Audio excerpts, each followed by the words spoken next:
paciente não deveria ser realizado e colocar esse recurso para algum outro cenário mais promissor. Quem falou a favor? Esse cirurgião, um cirurgião da Alemanha, então ele tenta colocar exatamente o contrário, né? Tudo o contrário do que a Mônica Morrow falou, uma aula longa, meio confusa, mas basicamente ele coloca esse slide que eu achei interessante, o que aconteceu na história do linfonodo sentinela, do linfonodo, né? Então o esvaziamento, depois a cirurgia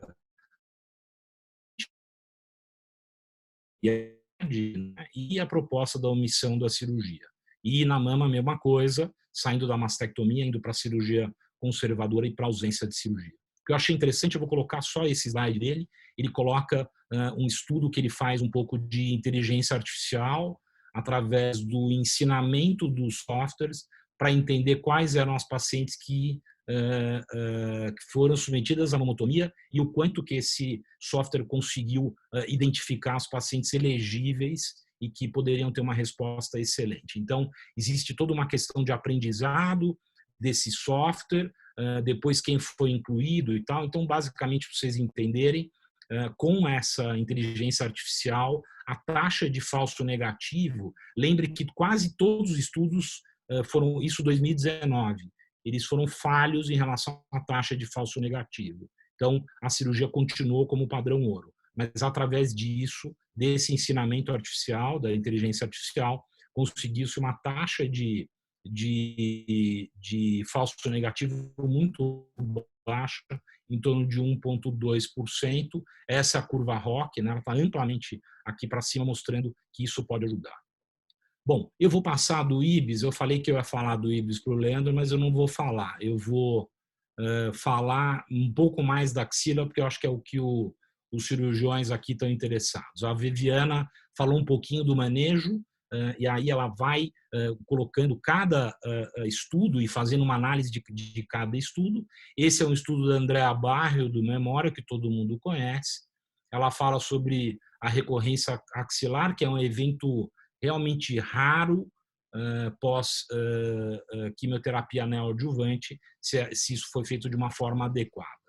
Então, o objetivo era relatar essas taxas de recorrência regional numa coorte de pacientes que eram CN1, receberam terapia sistêmica primária e fizeram a biópsia do linfonodo sentinela, que foi negativa através da técnica que ela vai relatar. Então, 610 pacientes CN1 foram submetidas a terapia sistêmica, a ampla maioria HER2, algumas pacientes triplo negativo. Então, aqui tem todas o detalhamento dessas pacientes. 80% foi submetido à radioterapia nodal, um tamanho médio de 3 centímetros. Então, o número que ela apresenta nessa corte é o número de apenas uma paciente com recidiva axilar, correspondendo a 0,4%, né? E ela foi sincrônica com uma recidiva mamária e a paciente tinha recusado radioterapia, né? A taxa de recorrência à distância é de 6,1% e a sobrevida global de 93,9%.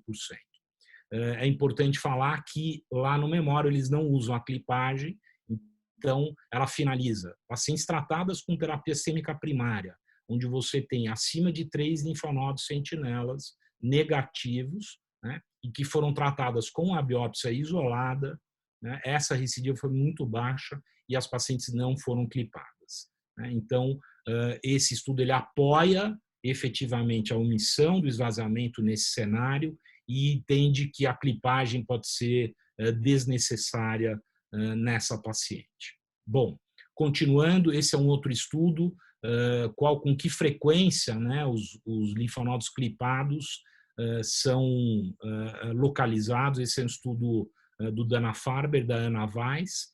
Então, ele quer saber com qual a frequência o linfonodo clipado, ele é um não linfonodo sentinela nesses dois cenários. E com qual frequência esse linfonodo clipado, ele é um não linfonodo sentinela, ele é o único linfonodo positivo pós-terapia sistêmica e vai ter um impacto na adjuvância. Então, essa é a corte. Não vou entrar tanto em detalhes para vocês, mas basicamente definido por ultrassom axilar, obviamente, porque você precisa clipar. ou biopsiar se o ultrassom for anormal. Então, ultrassom normal, 118, ultrassom não normal, 120, né, dividido aqui entre 47% e 25%, triplo negativo e HER2. Aqui é um pouco do desenho. Então, o linfonodo clipado, ele era um LS, tá? Sim, em 88% das pacientes. Não, ele não era. Então, aqui talvez seja a maior importância, né, você clipar, porque você vai encontrar um linfonodo que não foi marcado pelas técnicas habituais. Bom, mas Doutor o que Felipe, vou lhe interromper um pouquinho só para lhe dizer 5 minutos. Ok, maravilha. Aqui é muito interessante, né, saber por quê. A ideia de você clipar é, eventualmente, de descobrir um linfonodo que não é o linfonodo que vai ser corado ou receber o tequinésio. Então, para vocês terem uma ideia, o linfonodo clipado ele era um não linfonodo sentinela e o único linfonodo axilar positivo em apenas um paciente, né? E a terapia não foi afetada. Então, também colocando que a clipagem realmente ela não ajudou efetivamente nesse racional e no tratamento. Bom, continuando, a Melissa, ela também fez o que a Viviana fez, ela também falou sobre alguns estudos.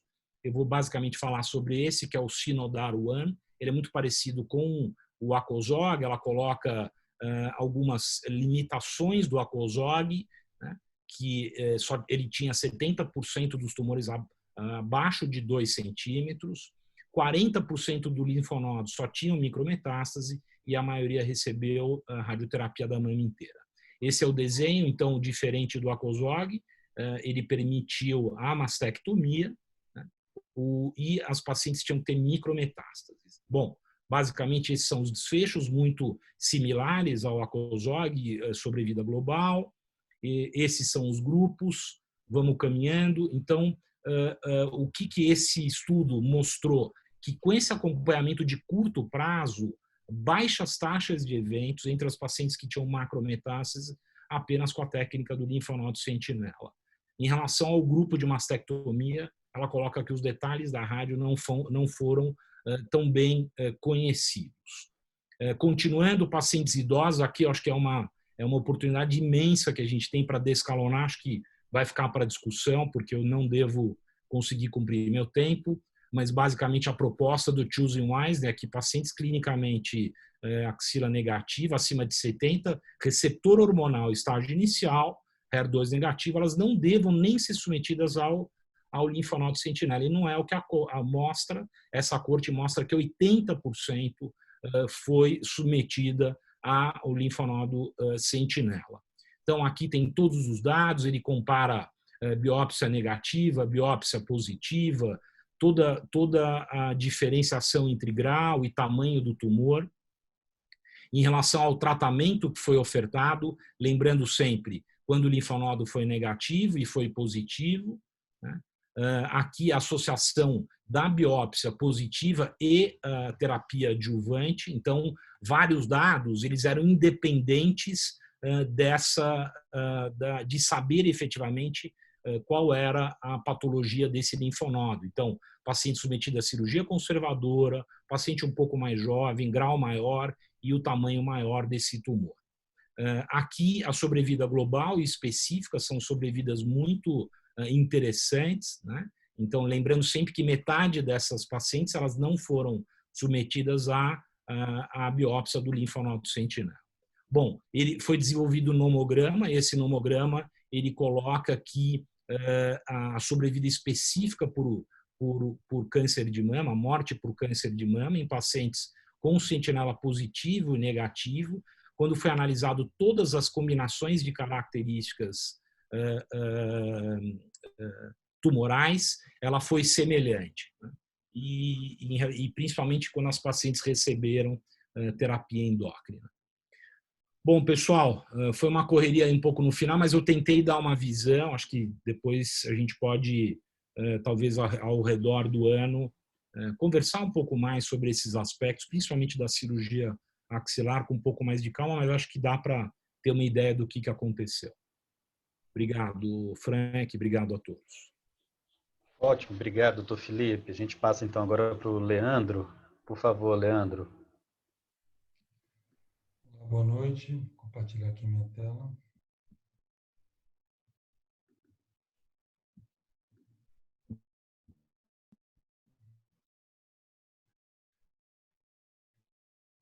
Então, eu escolhi os trabalhos, né, que é mais importantes do ponto de vista do tratamento sistêmico, né, que poderiam impactar o dia a dia do oncologista ou hoje já, né, ou no futuro próximo. No nosso dia a dia como oncologista, a gente tenta sempre pesar, né, resultados, né, controle de tratamento, controle de doença com toxicidade. E muitas vezes para isso a gente precisa utilizar ferramentas, né, que são ferramentas clínicas, o dia a dia, e também ferramentas genômicas.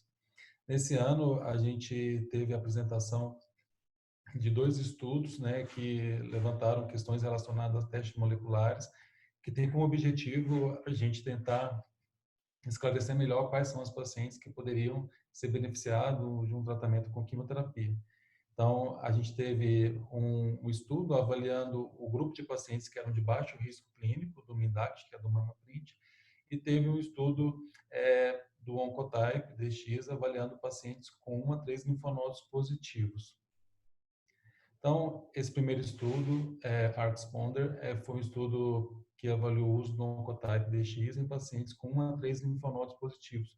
Essa era uma lacuna que a gente tinha em relação ao uso do Oncotype, que era a aplicabilidade dessa ferramenta em pacientes com 1 a 3 linfonodos positivos, ao contrário do MamaPrint, que a gente já tinha o resultado para esse perfil de pacientes.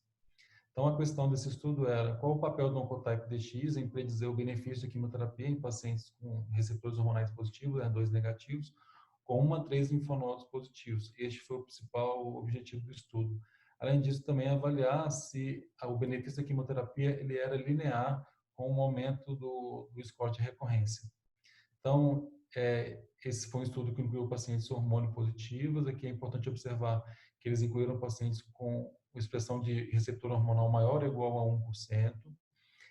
As pacientes elas tinham que ter 1 a 3 linfonodos positivos. Uma observação desse estudo foi que até cerca de metade dos pacientes terem sido incluídos, eles ainda estavam aceitando pacientes com micrometástase, né, como comprometimento linfonodal.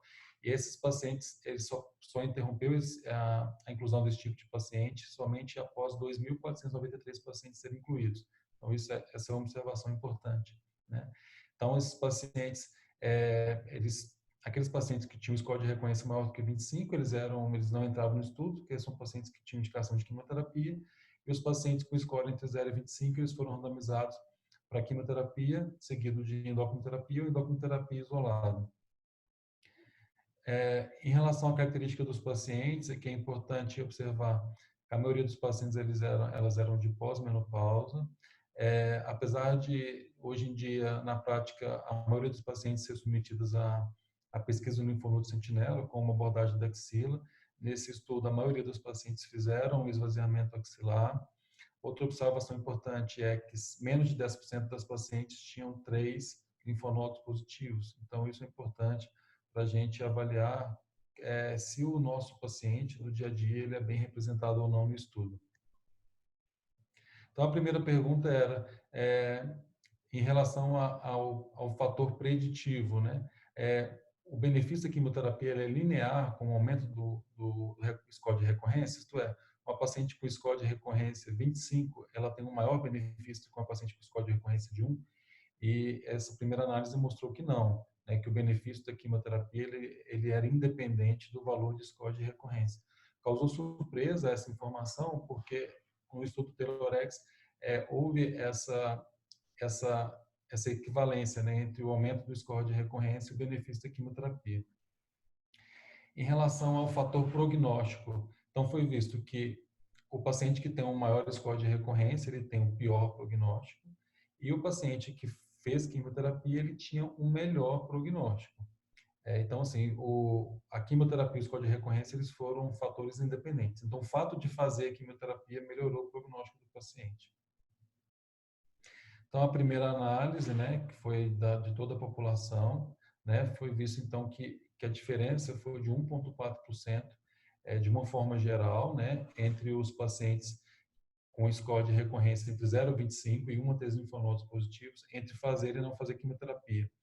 É um benefício que clinicamente ele se torna pouco expressivo diante da toxicidade da quimioterapia. Agora, esse estudo ele foi importante, mais uma vez, para mostrar que a gente deve tratar pacientes na pré e pós-menopausa de formas diferentes, da mesma forma que a gente já tinha essa observação em outros estudos, né, em relação ao como Taylor-X e mesmo a atualização do Mammoprint. Então, aqui foi visto, quando a gente separa esses pacientes em pré e pós-menopausa, a gente vê que, de uma forma geral, os pacientes da pós-menopausa realmente não têm benefício, com uma diferença muito pequena entre fazer e não fazer quimioterapia. E já nas pacientes pré-menopáusicas, essa diferença há uma diferença absoluta de cerca de 5,2%, uma diferença importante. E aqui vocês observem como que a recidiva à distância ele é um evento importante na paciente pré-menopáusica, independente de realizar ou não quimioterapia. Então, esse é um grupo de pacientes que tem uma necessidade, tem uma demanda clínica que a gente precisa melhorar. Em termos de diferença absoluta de recorrência à distância, entre fazer ou não fazer quimioterapia, essa diferença ela foi de 2,9% em termos absolutos. Quando a gente avalia em termos de numericamente, a gente vê que as pacientes na pós-menopausa, quando a gente aumenta o score de recorrência, independente do valor, o benefício da quimioterapia ele é inexistente. E na paciente pré-menopáusica, o benefício existe tanto para paciente com score 0 a 13, como no paciente com score de 14 a 25, que está de acordo com aquela primeira observação. É claro que na paciente que tem um score maior, a diferença absoluta ela é maior, né? Mas a gente não pode dizer que uma paciente com score de recorrência baixo, ou mesmo menor do que 11, que essa paciente não tem benefício com a quimioterapia. Em relação ao número de linfonodos, para paciente pós-menopáusica, independente de ter 2 a 3 linfonodos, o benefício praticamente não existe. E já na paciente na pré-menopáusica, o benefício para paciente com linfonodo positivo é de 5,2, 2 a 3 linfonodos de 5,1. Lembrando que as pacientes com 3 linfonodos positivos, elas foram subrepresentadas. Mais uma vez, né, mostrando que a paciente na pré-menopausa ela tem que ser tratada de forma diferente. Aqui foi o dado do Taylor-X, mostrando que para pacientes com score de recorrência entre 16 e 20 já existe um benefício em adicionar quimioterapia, de 21 e 25 também, e acima de 26 já precisa com certeza. E aqui nessas pacientes entre 16 e 20, 21 e 25, a análise clínica biológica do tumor ajuda na diferenciação da necessidade ou não de quimioterapia. Em relação à sobrevida global, esse estudo mostrou inclusive ganho de sobrevida global na realização de quimioterapia em pacientes com 1 a 3 linfonodos positivos e com oncotype com score de recorrência menor que 25. É uma diferença de 1,3, mas foi uma diferença estatisticamente significante. E é importante a gente lembrar da dificuldade de se mostrar grande sobrevida global em pacientes com doença inicial. Então, essa é uma informação que ela não pode ser subestimada. Então, a conclusão desse estudo foi que em pacientes com 1 a 3 linfonodos positivos, o score de recorrência 0 a 25, que a quimioterapia ela pode ser, não precisa ser indicada em pacientes na pós-menopausa. No entanto, pacientes na pré-menopausa, essa estratégia ela não foi adequada, já que pacientes, mesmo aquelas pacientes com score entre 0 a 25, elas se beneficiam da quimioterapia. O que eu coloquei de consideração nesse estudo e que eu acho que a gente pode depois discutir é se a gente pode aplicar isso para pacientes com 3 linfonodos positivos, como é que fica em relação à carga linfonodal, né? Eu posso indicar esse paciente, por exemplo, para uma paciente com 1 linfonodo positivo versus 1 ressecado, né? Qual o impacto disso? Qual a certeza que eu tenho que essa paciente tem realmente 1 linfonodo, né? Já que é feita a pesquisa do linfonodo sentinela e a gente sabe da sensibilidade mais baixa quando menos de 3 linfonodos são ressecados, né? E um dado também que a gente não tem e que a gente vai precisar da publicação é qual a proporção de pacientes que tinham doença micrometastática, né? A gente viu que cerca de 60% dos pacientes tinham doença N1, né? Então, até qual a proporção desses pacientes com doença N1 que tinham doença micrometastática? Passando por um segundo estudo também no campo da do perfil genômico para a gente indicar ou não a quimioterapia. Esse estudo ele nos fala o quão baixo é o baixo risco. O MammaPrint ele é uma ferramenta que, do ponto de vista prático, ela ajuda porque a gente consegue separar um perfil de pacientes que não precisaria de teste genômico, que seria aquelas pacientes de baixo risco clínico. Então, o MammaPrint ele é um estudo, o MINDACT é um estudo que avaliou o MammaPrint, que é uma ferramenta que tem como principal objetivo o desescalonamento. A gente trazer uma paciente que tinha uma indicação de quimioterapia e tentar evitar com que essa quimioterapia seja realizada. Então, nas pacientes que tinham um perfil clínico baixo e genômico baixo, não tinha indicação de quimioterapia, perfil clínico alto e genômico alto, quimioterapia, e foi feita, então, a randomização nos casos discordantes. Então, como que a gente analisa baixo risco e alto risco? Basicamente, a regra do 1, 2, 3, 3, 2, 1, como quiser. Então, paciente grau 1, tumor menor do que 3 é baixo risco. Grau 2, tumor menor do que 2, baixo risco. Grau 3, tumor menor que 1, alto risco. Já nas pacientes com 1 a 3 linfonodos positivos, então grau 1 até 2 centímetros, grau 2 ou 3 já são alto risco. Então, na prática, no dia a dia, a gente até então tem segurança para uma paciente com baixo risco clínico, a gente considerar como uma paciente que não teria benefício em fazer o teste genômico. E esse estudo ele pergunta isso, com qual certeza, com qual garantia eu posso falar isso? Então, aqui, relembrando os dados do MINDACT, né, como eu disse, é um estudo de desescalonamento. Esse estudo ele foi atualizado e ele mostrou que as pacientes que têm um alto risco clínico e, quando fazem o teste, têm um baixo risco genômico, essas pacientes elas podem, seguramente, do ponto de vista de prognóstico, evitar a quimioterapia. E eles, na atualização agora na ASCO, eles fizeram uma atualização em relação aos pacientes na pré-menopausa. Então, aqui a gente vê que mesmo na atualização, o Q1 endpoint ele foi alcançado com uma sobrevida livre de metástase à distância alta e acima do valor que foi especificado.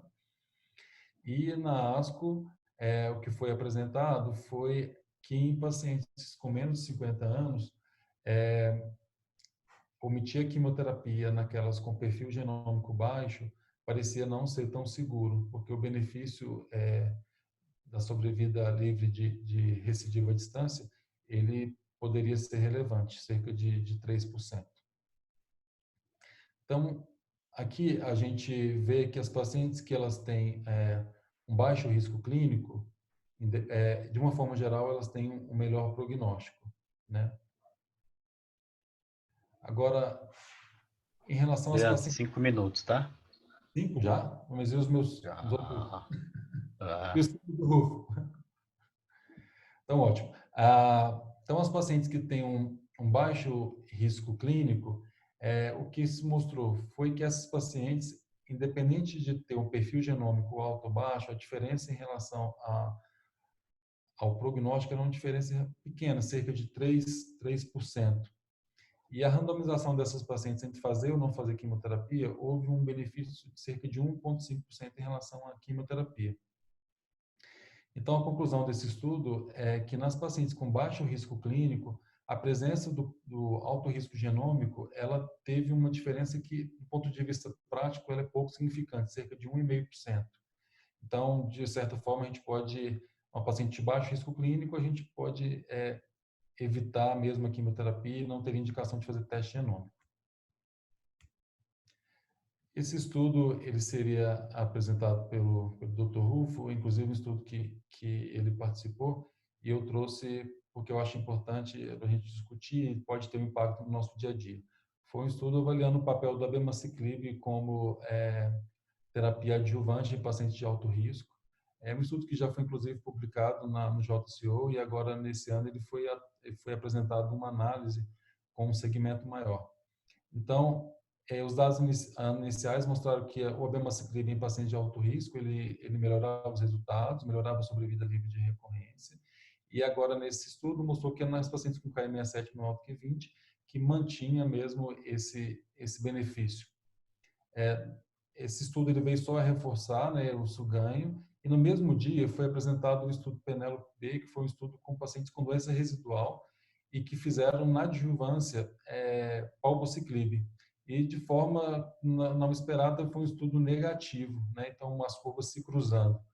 Então a dúvida que fica é, será que não é uma questão de tempo, né? Aqui na esquerda o estudo Monarch-E, que foi o que eu apresentei anteriormente, e aqui o Penélope-B, mostrando que inicialmente esses estudos eles são muito parecidos e mais aqui na frente as curvas se cruzaram. Então a dúvida é se é realmente uma questão de tempo e então por conta disso a gente precisa de mais tempo para poder analisar esses casos. Eu acho que o restante a gente pode falar na discussão, não é isso? Sim, você tem tempo ainda, hein? Ótimo. Precisando, ainda tem mais uns 3 minutos aqui para você. Só um último estudo que eu acho importante para a gente no dia a dia, que é a meta-análise analisando a chance de gravidez em pacientes após o diagnóstico do câncer de mama. Então, esse estudo ele traz mais segurança para a gente conversar com os pacientes sobre a gravidez após o câncer de mama. O que mostrou? Mostrou que as pacientes com histórico de câncer de mama, elas têm uma taxa reprodutiva menor e que, em termos de neoplasia, ela só perde para o câncer de colo uterino. Então, essas pacientes elas precisam ter ter essa fertilidade preservada de alguma forma. Do ponto de vista prático, existiu uma estatística, foi importante do ponto de vista estatístico, aumento de cesarianas e também baixo peso ao nascer e parto prematuro. Então, são pacientes que precisam de um acompanhamento pré-natal de forma mais importante e um acompanhamento neonatal também. E o principal fator associado a isso foi ter feito ou não quimioterapia. Então, independente, aqui a gente não está falando de paciente com câncer de mama na gestação. A gente está falando de pacientes que já tinham passado de câncer de mama. Então, pacientes que tiveram passado de câncer de mama e fizeram quimioterapia são pacientes que têm uma maior chance, então, de um parto cesariana e de complicações, né, ou de maiores cuidados neonatais. Do ponto de vista materno, a gravidez é segura. Na verdade, os estudos mostraram até como um fator de proteção, né? Mas existe um viés de que provavelmente as pacientes que engravidaram são pacientes mais saudáveis.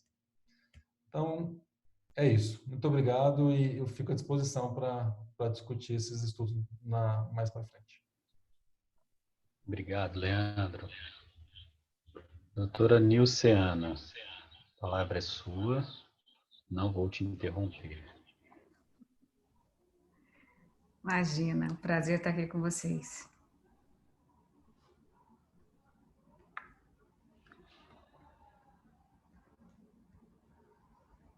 Todo mundo consegue ver a tela?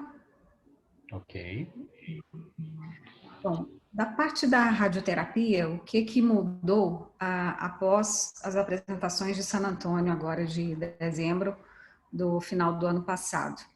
Basicamente, dois estudos foram apresentados, a atualização do estudo Prime 2, com a atualização de 10 anos, com relação à omissão da radioterapia, e um estudo que é o Big 307, ou TROG 0701, trata-se de um estudo de escalonamento de dose em pacientes de carcinoma ductal in situ de não baixo risco. Vamos começar pelo Prime 2. Essa apresentação ela aconteceu na sessão geral 2 e foi conduzida pela doutora Heschman, ela é radio-oncologista lá da Universidade de Michigan, e o estudo Prime 2 foi apresentado pelo Dr. Kankler, lá da Universidade de Edinburgh. E o estudo, ele basicamente se faz com relação à omissão da radioterapia pós-operatória, após a cirurgia conservadora do câncer de mama, em mulheres acima de 65 anos de idade, com carcinoma ductal invasor inicial. São dados inéditos após 10 anos. E, basicamente, um outro estudo que tem um desenho bem semelhante é o CalGB 9343. Esse estudo também tem atualização de 10 anos de segmento.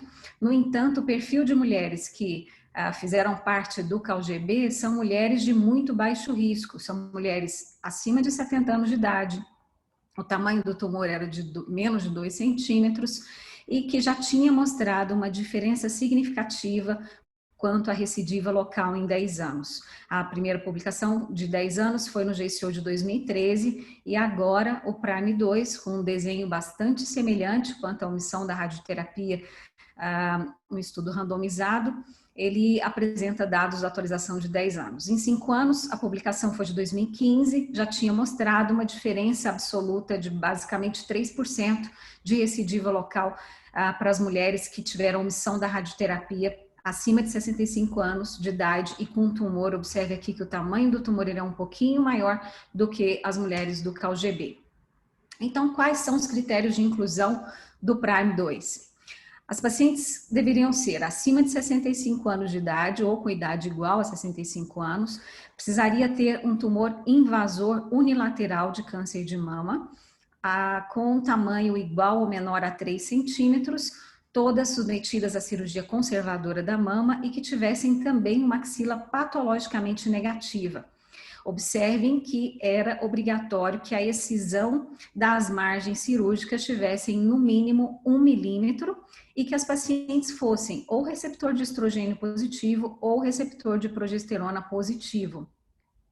Não precisava ter a obrigação dos dois positivos, bastasse um receptor hormonal positivo. E essas pacientes precisariam ter a possibilidade da utilização da endocrinoterapia na terapia sistêmica. Aqui foi possibilitado também para que as pacientes tivessem a utilização da endocrinoterapia em caráter neoadjuvante. O que era critério de exclusão é se essa paciente tivesse um carcinoma invasor grau 3 associado à invasão angiolinfática. Era possível ter um grau 3, mas desde que não tivesse uma invasão angiolinfática comprometida em conjunto para ser eliminada dos critérios de inclusão. Esse estudo ele teve o fechamento esse ano, em dia 28 de maio de 2020, e contou com follow-up mediano de 7,3 meses. Essas são as características da população. Observem que a grande maioria das pacientes tinha um tamanho de tumor mais inicial, de até 2 centímetros. A grande maioria delas era um grau 1 ou 2 histológico e 95% delas também não possuíam invasão angiolinfática, o que classificam como perfil de mulheres também de muito bom prognóstico. Apenas 5%, apenas em torno de 10% dessas pacientes receberam a hormonioterapia em caráter pré-operatório, que foi uma das condições que possibilitou a paciente ser incluída no estudo também. O estudo foi desenhado na seguinte forma: um braço foi randomizado para receber uma radioterapia de toda a mama e o outro braço para não receber nenhuma radioterapia. O esquema de radioterapia empregado foi o esquema convencional de 25 sessões e o esquema hipofracionado de 15 sessões. Esse estudo contou com 1.326 pacientes. O endpoint primário do estudo foi recidiva ipsilateral de câncer de mama e ele foi desenhado para ter uma diferença absoluta maior que 3%. E daí o N deveria ser acima de 1.300 pacientes, que foi exatamente o que aconteceu no estudo, e como endpoint secundário, dados de recidiva regional, dados de recidiva de câncer de mama contralateral, metástase à distância, sobrevida global e sobrevida livre de doença. Como resultado, as taxas de controle local em 10 anos foram significativamente diferentes. Observem que o P foi altamente significativo, pesando a favor das pacientes que receberam radioterapia. O índice de recidiva foi de apenas 1%, em detrimento de mulheres que não receberam radioterapia, de quase 10% em 10 anos. Da mesma forma, houve diferença estatística significativa também para a recidiva regional para as mulheres que deixaram de receber radioterapia, com P também significativo. No entanto, não houve diferença quanto à recidiva à distância, sem diferença do câncer de mama na mama contralateral e nem a possibilidade de novos cânceres que não o câncer de mama.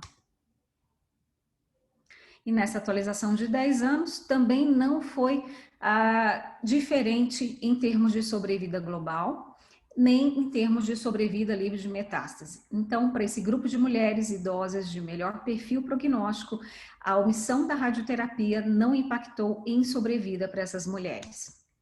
Só que quando se fez a estratificação dessas mulheres pela índice de receptor de estrogênio positivo, ele chamou de altamente positivo, e de receptor de estrogênio de teor quantitativo mais baixo, essa diferença ela é muito gritante.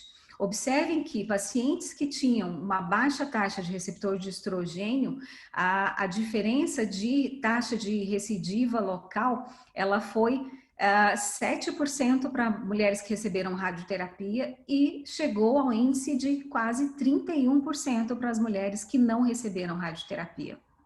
Então, vale se atentar ao fato de que pacientes que sejam receptor de estrogênio positivo, mas que possuem uma baixa carga de receptor de estrogênio, deve-se tomar um pouco mais de cuidado, porque a gente está falando em diferenças absolutas de quase 5 vezes mais recidiva para essas mulheres que possuem uma baixa carga de receptor de estrogênio. Como conclusão, o professor Kangler conclui, então, que a omissão da radioterapia para mulheres que tenham tumores abaixo de 3 centímetros, que tenham uma axila patologicamente negativa e com receptores hormonais positivos igual ou acima de 65 anos de idade, com capacidade de fazer uso da hormonioterapia adjuvante, grau 1 ou grau 2, a omissão da radioterapia, ela é possível, mas você precisa lidar com a possibilidade de uma chance de recidiva local em 10 anos de 10%, em detrimento apenas 1% nas mulheres que recebem radioterapia de toda a mama. E a paciente precisa fazer parte dessa decisão, porque esse estudo não mostrou nenhum impacto em termos de morte por causas de câncer de mama, não mostrou impacto em sobrevida global e sobrevida livre de progressão, mas é um índice bastante considerável de recidiva local em 10 anos que merece ser discutido caso a caso, individualizar com sua paciente. O que eu trago para questionamento e para discussão futura com vocês é até que ponto se justifica uma omissão da radioterapia numa era moderna em que nós encontramos, em que hoje já é factível fazer uma radioterapia parcial de mama, seja com radioterapia externa ou mesmo com radioterapia intraoperatória, e com o advento de fracionamentos cada vez mais encurtados de tratamento. A gente está saindo já de 15 sessões em 3 semanas, estamos falando hoje em 1 semana. Então, por que omitir radioterapia e incorrer no risco de recidiva local, que foi significativamente maior em 10 anos? Isso eu trago para discussão com vocês mais para frente. Um outro estudo foi apresentado pela doutora Chua, é um estudo randomizado de fase 3, em que ela avalia o grupo de pacientes de carcinoma ductal in situ de não baixo risco para avaliar doses de radioterapia e esquemas de fracionamento. É a primeira vez que a gente fala em esquemas de escalonamento de dose de radioterapia para um carcinoma ductal in situ de não baixo risco. Os critérios de elegibilidade, portanto, são: as pacientes deveriam ter, aqui também para esse estudo, era obrigatório que as margens cirúrgicas fossem acima ou igual a 1 milímetro. E se a paciente por si só tivesse abaixo de 50 anos, já classificaria como critério de inclusão, e se ela tiver igual ou acima de 50 anos, pelo menos um dos fatores: um tumor palpável, uma doença multifocal, um tamanho microscópico do tumor que seja acima de 1,5 centímetro e um grau nuclear 2 ou grau 3, além de necrose e histologia de comedocarcinoma, e se também for detectada a presença de uma margem inferior a 10 milímetros, não é 1 milímetro aqui, isso é margem inferior a 1 centímetro e acima de 50 anos de idade, já classifica como não baixo risco.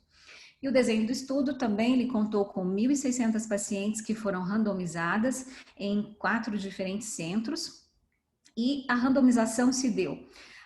Um braço ia para radioterapia com esquema convencional de 25 frações, o outro braço para radioterapia com esquema hipofracionado de 16 frações, um terceiro braço utilizando a radioterapia convencional de 25 frações associado a um boost de 8 frações, ou seja, um total de 33 frações de radioterapia. A gente está falando aqui um esquema de quase 7 semanas de tratamento, e um outro braço de um esquema de radioterapia hipofracionada associada ao boost, mais uma vez um boost de 8 frações. A paciente totalizaria o tratamento todo em 24 frações, ou seja, 5 semanas de tratamento. A randomização do estudo se deu de junho de 2007 a 2014 e contou com follow-up mediano de 6,6 anos. Como resultado, o estudo Big 307 foi encontrado que as mulheres que receberam o boost, ela teve uma índice significativamente menor de recidiva local do que as mulheres que não receberam um boost, para esse grupo de mulheres que não foram de baixo risco. E quando se estratificou por idade dessas mulheres, o uso de endocrinoterapia, grau nuclear, tamanho do tumor e tamanho de margens, todos eles foram significativos em concluir que a associação do boost, ele diminuiu o risco de recidiva local para as mulheres de não baixo risco com carcinoma ductal in situ. No entanto, quando se fala em recidiva local, a técnica de fracionamento de radioterapia convencional ou hipofracionada não fez nenhuma diferença para essas mulheres de não baixo risco.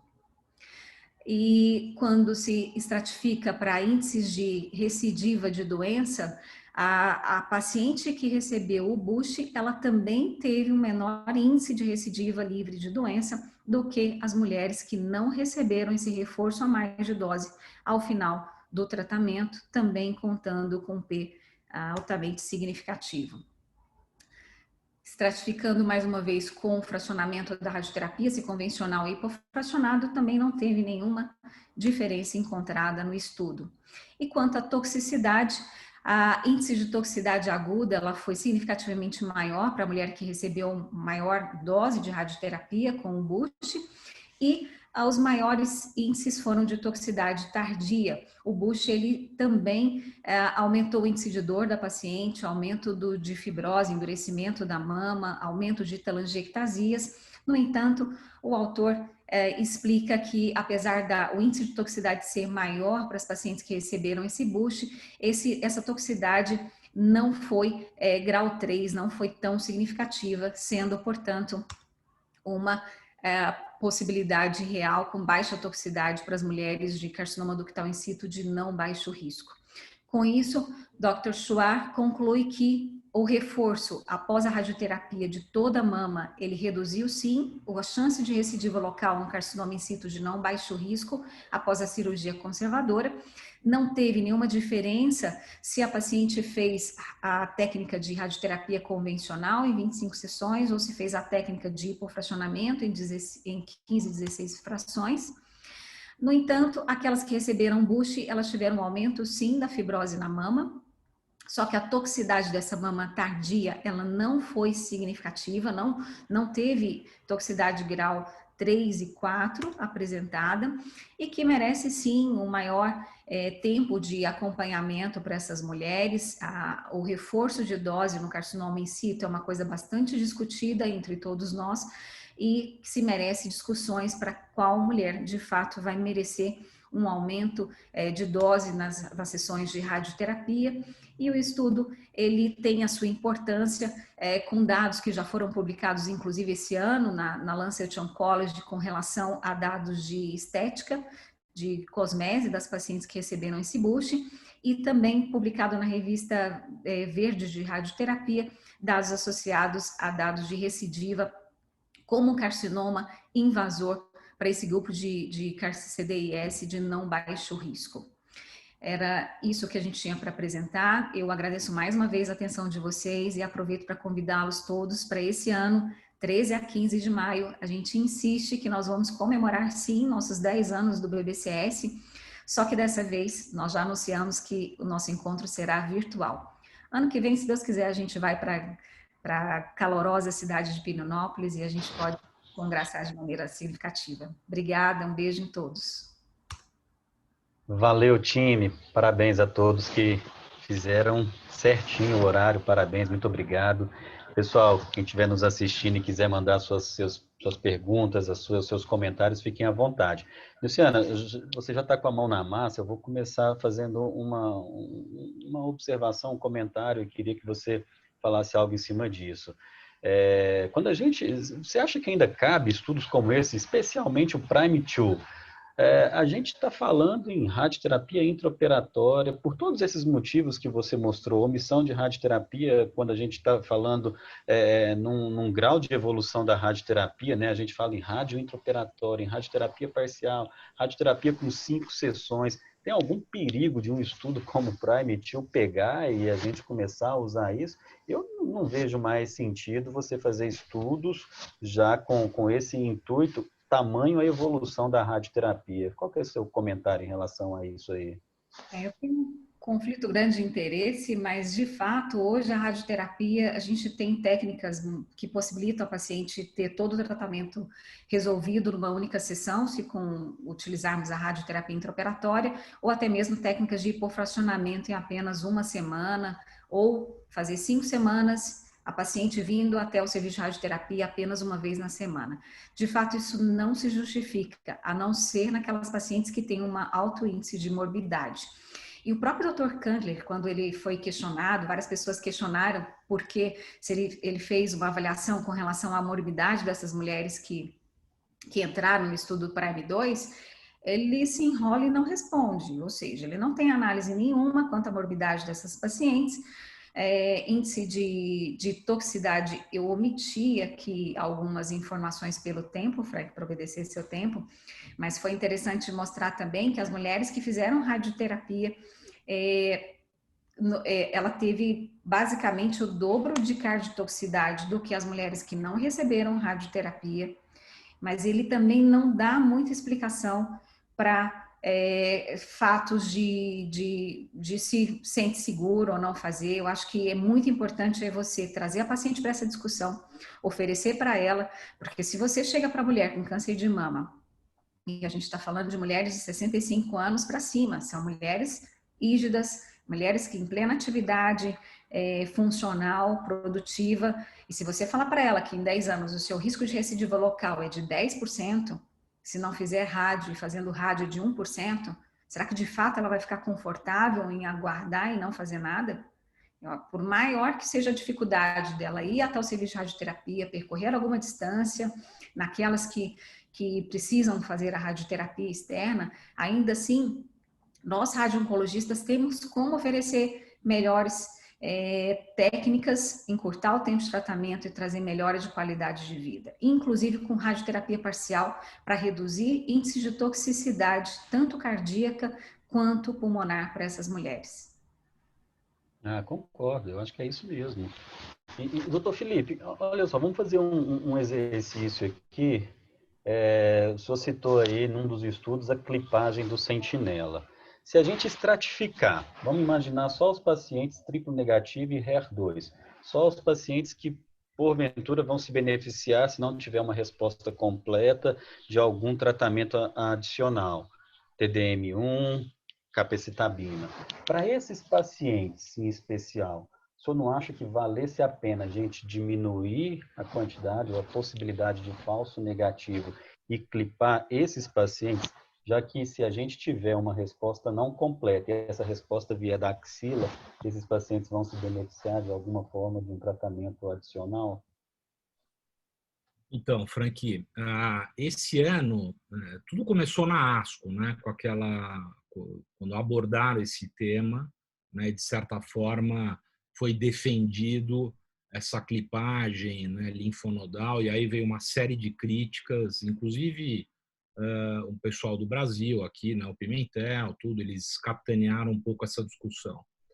O que é importante você entender é o seguinte: a associação das 3 técnicas, ela vai trazer muito pouco benefício.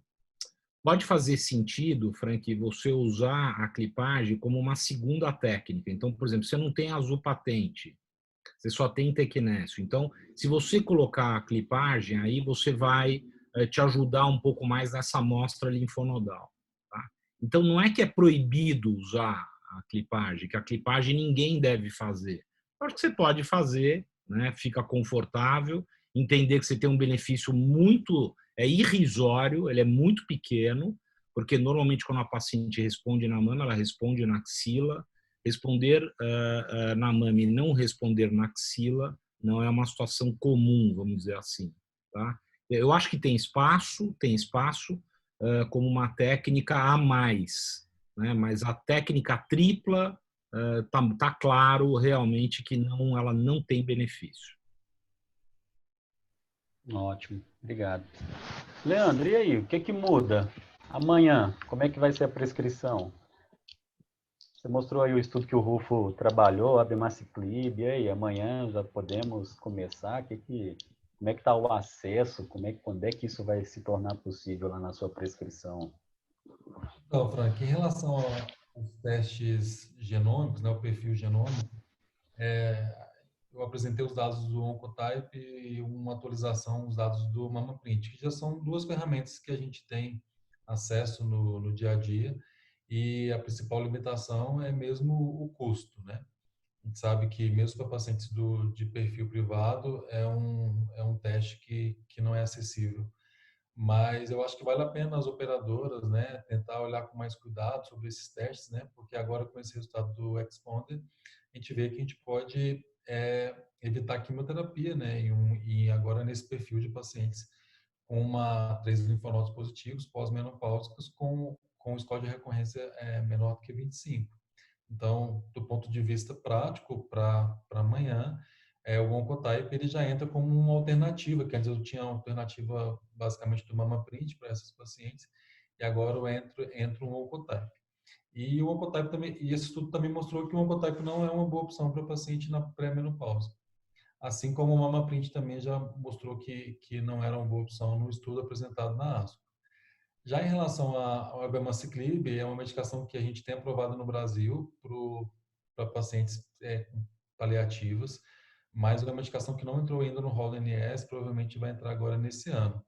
Então, não é uma medicação que eu posso utilizar amanhã, porque ainda não tem aprovação para esse cenário adjuvante. E a gente ainda também não tem os dados de sobrevida global. Então, pode ser que esses dados eles sejam necessários antes da droga ser aprovada, né? Mas é importante a gente estar sempre atento aos estudos clínicos, né? Aqui em Goiânia, então, tinha aberto esse protocolo, eu consegui incluir 3 pacientes que foram, então, beneficiados com esse estudo, né? Então, é importante estar sempre atento aos estudos que estão abertos, porque a gente pode beneficiar o paciente antes da medicação ser disponível no dia a dia. Certo. E quando vocês falam em novas drogas, a gente também está diante de novos efeitos colaterais, né? Como é que o pessoal da clínica acaba lidando com esses novos efeitos colaterais? Depende muito do perfil de droga, né? O abemaciclib, os inibidores de ciclina de uma forma geral, o principal efeito colateral é alteração hematológica, né? Que é a neutropenia. O abemaciclib ele chama atenção à diarreia, mas é uma diarreia que clinicamente ela é manejável com a loperamida, né? Com o Imosec. O estudo mostrou que a diarreia ela é clinicamente importante, mas ela é comum principalmente nos primeiros 5 meses do tratamento. Então, que é quando o paciente precisa de acompanhamento mais fácil, mais cuidadoso. Isso tira o médico da zona de conforto, né? Porque normalmente ele já prescreveu uma terapia, muitas vezes pediu o paciente para voltar a cada 3 meses, né? E essa não é a realidade para esse novo tipo de medicação, né? É uma paciente que tem que ser vista, sobretudo, a cada 15 dias, né? Não pode ser a cada 3 meses, como era na hormonoterapia simples, né? Doutor Felipe, e desse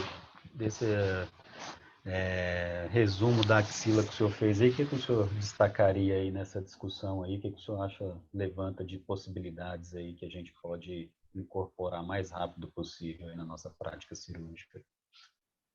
Eu acho que é isso que a gente discutiu, Frank, tá? A clipagem ela não morreu, ela pode ser usada como uma técnica adicional.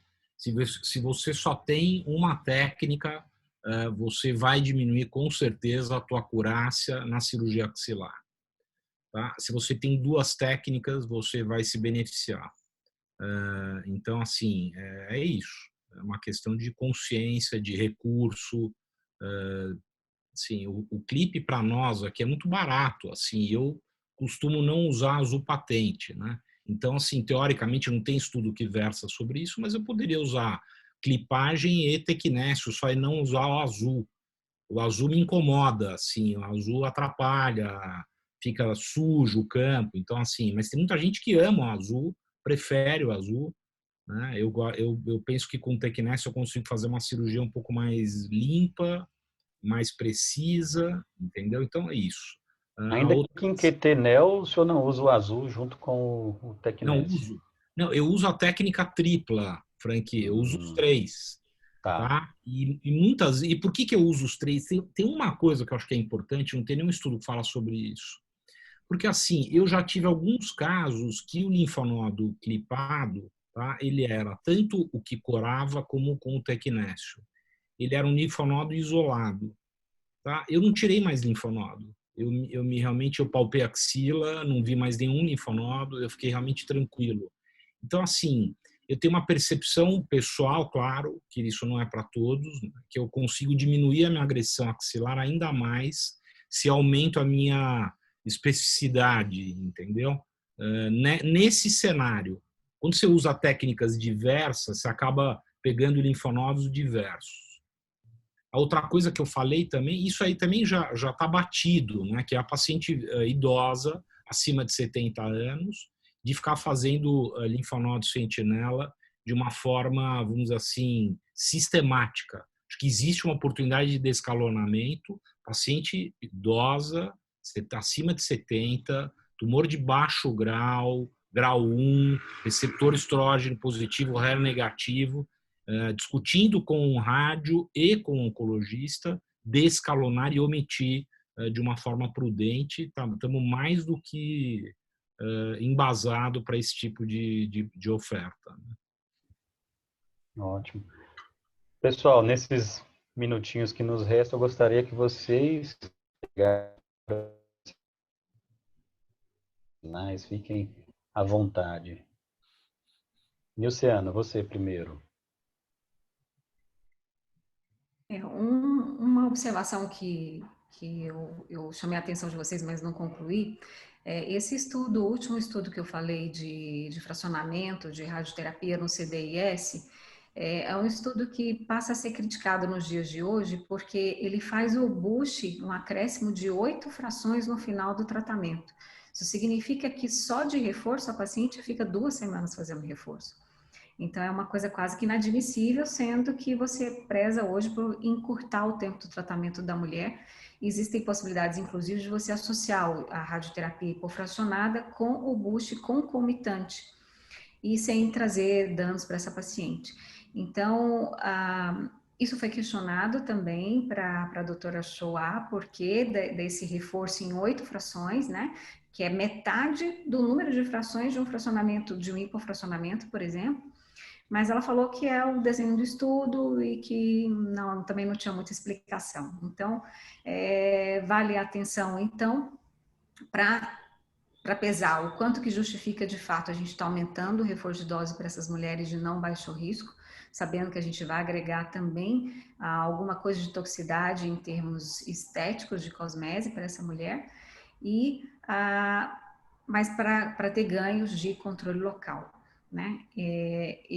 Teve um outro estudo de radioterapia também que foi apresentado, mas não dava para a gente falar em tão curto tempo, que é um estudo de qualidade de vida quanto à sintomatologia das mulheres. Esse estudo foi apresentado pela doutora Heschmann, que foi a própria moderadora dessa mesa que foi apresentado, um estudo bem interessante, que chama atenção para todos nós, o quanto que a gente omite e deixa de fazer perguntas com relação à qualidade de vida nas mulheres que fazem radioterapia.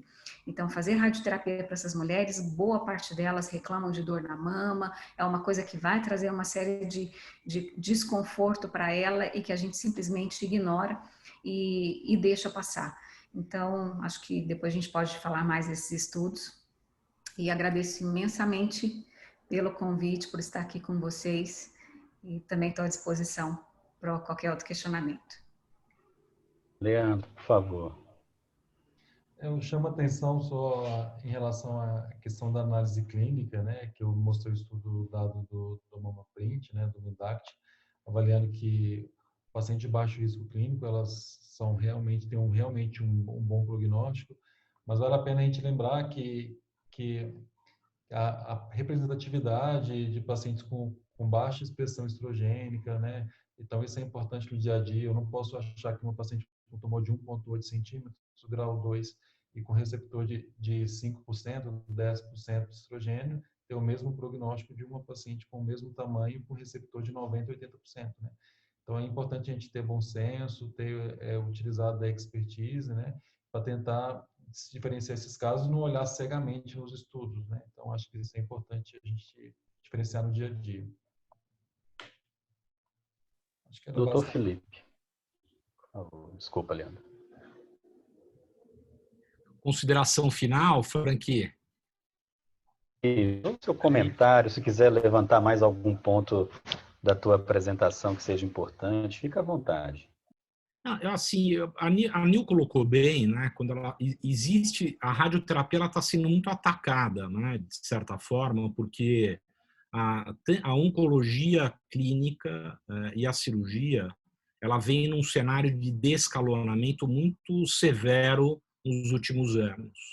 E assim, se você for pensar preto no branco, Frank, o próprio hipofracionamento já é uma coisa maravilhosa, né? Então, assim, eu acho que eu já considero como um descalonamento. Eu não tenho dúvida nenhuma. Claro que a dose é igual, a gente sabe que é igual, tá? Mas eu acho que isso já traz um conforto para uma paciente que é uma coisa brutal, tá? Então, assim, quando a gente pensa em omitir tratamento, a gente precisa ter muito cuidado em fazer isso sempre de uma forma multidisciplinar.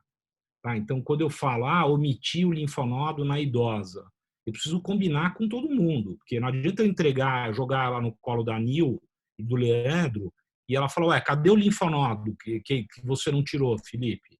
E o Leandro, peraí, eu ia mudar meu tratamento, eu ia ser mais agressivo ou menos. Então, assim, eu acho que a gente tem que não ir nesse modismo, né, e tomar muito cuidado. E essa parte inicial de San Antônio, ela é muito bacana por isso. Traz esses prós e contras, são discussões muito bacanas, entendeu? Excelente. Pessoal, eu quero agradecer a todos vocês pela gentileza, por estar aqui com a gente, por dividir esse espaço com a gente, a todos que estão na audiência, que ficaram e que assistiram, que nos prestigiaram.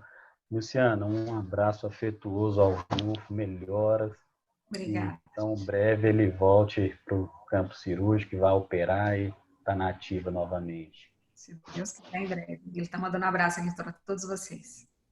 Um abração para ele, meu.